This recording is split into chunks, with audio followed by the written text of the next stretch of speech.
Consecuencias económicas de la Primera Guerra Mundial. Pérdidas de población. Es difícil hacer un cómputo exacto de las pérdidas de población producidas por la guerra.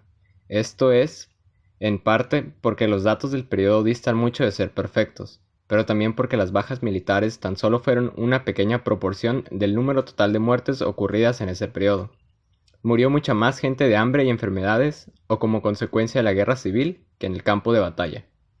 Además, debe hacerse alguna estimación del déficit de población causado por la falta de nacimientos como consecuencia de las condiciones del tiempo de guerra. Las estadísticas rusas son notoriamente difíciles de interpretar. Las bajas militares fueron muy pequeñas en términos relativos. Durante el periodo de hostilidades, unos 8,5 millones de hombres, incluyendo estimaciones aproximadas para Rusia, perdieron su vida en servicio activo, esto es, un 15% de los movilizados. Esto equivalía a menos del 2% de la población europea total y a un 8% de todos los trabajadores varones. Además, unos 7 millones de hombres quedaron incapacitados permanentemente y otros 15 millones más o menos seriamente heridos. Las bajas militares fueron muy pequeñas en términos relativos. Durante el periodo de hostilidades, unos 8,5 millones de hombres, incluyendo estimaciones aproximadas para Rusia, perdieron su vida en servicio activo, esto es, un 15% de los movilizados. Esto equivalía a menos del 2% de la población europea total y a un 8% de todos los trabajadores varones. Además, unos 7 millones de hombres quedaron incapacitados permanentemente y otros 15 millones más o menos seriamente heridos. Por supuesto, el impacto fue mayor de lo que indican las cifras absolutas, porque la mayoría de las personas muertas estaban en la flor de su vida y por tanto constituían la parte más productiva de la fuerza de trabajo. En el caso de Alemania, el 40% de las bajas estaba dentro del grupo de edad de 20 a 24 años y el 63% entre 20 y 30 años. Tanto Francia como Alemania perdieron un 10% de sus trabajadores varones, Italia el 6% y Gran Bretaña el 5%. Por otra parte, por cruel que pueda parecer, las pérdidas pueden haber sido en parte una bendición disfrazada, dadas las limitadas oportunidades de empleo que iban a darse en el periodo de entreguerras. Las pérdidas civiles son más difíciles de determinar, obedecen a diferentes causas, incluyendo enfermedades, hambre, privaciones, así como el conflicto militar, suponiendo que no se hubieran producido de no ser por la guerra. Las muertes de civiles inducidas por la guerra ascendieron probablemente a unos 5 millones en Europa, con exclusión de Rusia, soportando Austria, Hungría, Alemania e Italia la peor carga en términos absolutos, aunque una vez más Serbia y Montenegro experimentaron el mayor impacto relativo. Sumadas las muertes militares y civiles, se obtiene un total de víctimas para Europa, excluyendo Rusia, del orden de 12 millones, de los que poco más de 6,5 millones se debieron a causas militares. Esto representaba un 3,5% de la población europea de antes de la guerra. Alemania y Austria-Hungría tuvieron las mayores pérdidas absolutas, mientras que en términos relativos la mortalidad fue de 1% en Escandinavia al 20% en Serbia. Por tanto, Europa sufrió un serio agotamiento y deterioro en la calidad de la población durante el periodo de la guerra. Las cifras citadas, además, no son estrictamente completas, porque hubo pérdidas adicionales debidas a causas asociadas con la guerra, que se produjeron en el periodo posterior al armisticio. La epidemia de gripe de 1918 a 1919 se cobró muchas víctimas, mientras que un número sustancial de personas murieron en Europa Oriental y en los Balcanes a consecuencia del hambre. Conflictos fronterizos posbélicos y matanzas entre 1919 y 1921, especialmente en el sudeste de Europa, añadieron más víctimas al total. Por tanto, en conjunto, la lista final de bajas para todo el periodo de la guerra, 1914 a 1921, suma muchos millones. Una cifra aproximada sería entre 50 y 60 millones, de los que Rusia supondría aproximadamente la mitad. Las muertes militares directas en la guerra estricta representaron solo una pequeña proporción de las pérdidas totales de población en este periodo.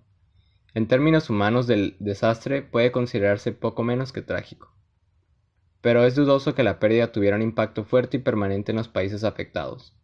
La mayoría de los países, por supuesto, perdieron parte de su mejor mano de obra, a menudo altamente cualificada, pero pocos, aparte de Francia, sufrieron escasez de trabajadores en la década siguiente a la guerra. En efecto, como así sucedió, El periodo posbélico estuvo marcado por un alto desempleo en muchos países europeos y así puede argumentarse que el freno al crecimiento de la población fue algo así como una especie de bendición. Destrucción física y pérdidas de capital. Las pérdidas del capital son menos fáciles de estimar con precisión que las de la población. Indudablemente el valor del stock de capital de Europa se deterioró durante la guerra, como consecuencia del daño físico, la venta de activos extranjeros, el freno a la inversión y el descuido en el mantenimiento.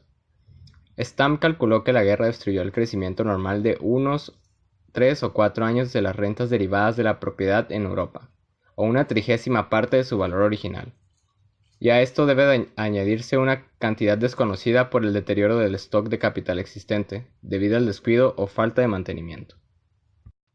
Europa también perdió aproximadamente una 30ª parte de sus activos fijos como consecuencia de la destrucción y daño físico, mientras que algunos países, sobre todo Francia y Alemania, abandonaron la mayor parte de sus inversiones extranjeras.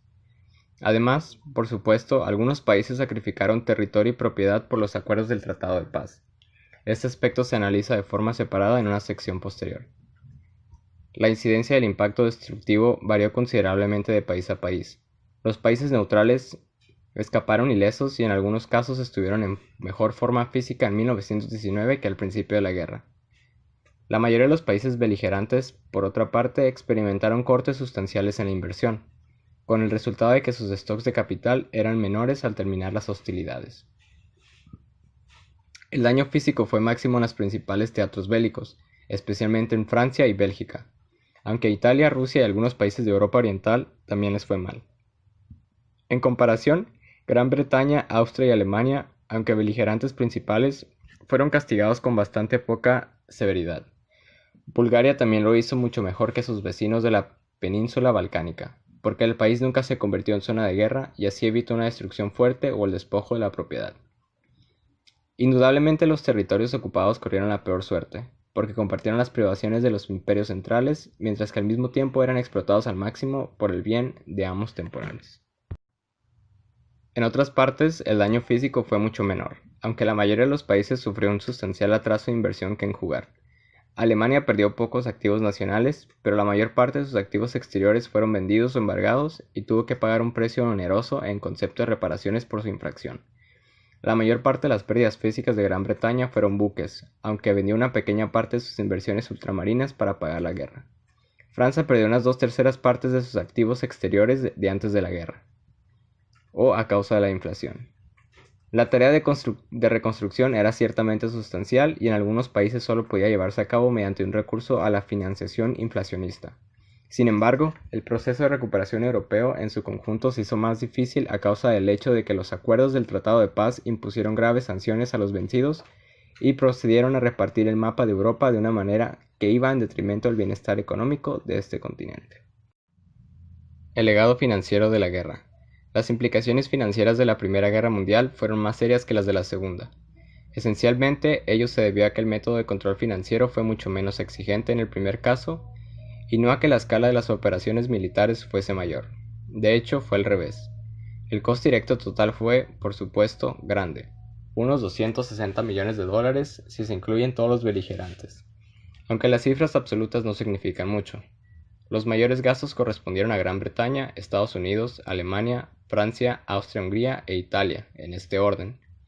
Puede obtenerse una idea de la magnitud del desembolso total por el hecho de que se representó unas 6,5 veces la suma de toda la deuda nacional acumulada en el mundo desde el final del siglo XVIII hasta la víspera de la Primera Guerra Mundial.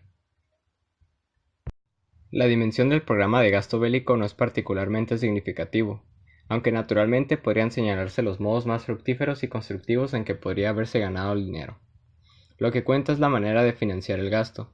Casi de la noche a la mañana, los gobiernos abandonaron precipitadamente la sana ortodoxia financiera del siglo XIX, lo que significó el abandono de la disciplina del patrón oro y el recurso a la financiación con déficit. Las operaciones de crédito de una u otra clase, más que los impuestos, fueron la principal fuente de financiamiento de la guerra. Alemania y Francia, por ejemplo, confiaron casi por completo en el préstamo, mientras que incluso en Estados Unidos solo un poco más del 23% de los gastos de guerra se obtuvo fuentes de renta. En promedio, un 80% o más del gasto total de la guerra de los beligerantes se financió por medio de préstamos. Este método financiar la guerra no tenía que haber sido excesivamente inflacionista si los préstamos se hubieran obtenido de auténticos ahorros, pero de hecho la gran parte de la financiación procedía del crédito bancario. Los bancos concedieron préstamos a los gobiernos mediante la creación de nuevo dinero o bien recibieron promesas de pago de los gobiernos y entonces procedieron a incrementar la oferta de dinero utilizando las promesas como reservas.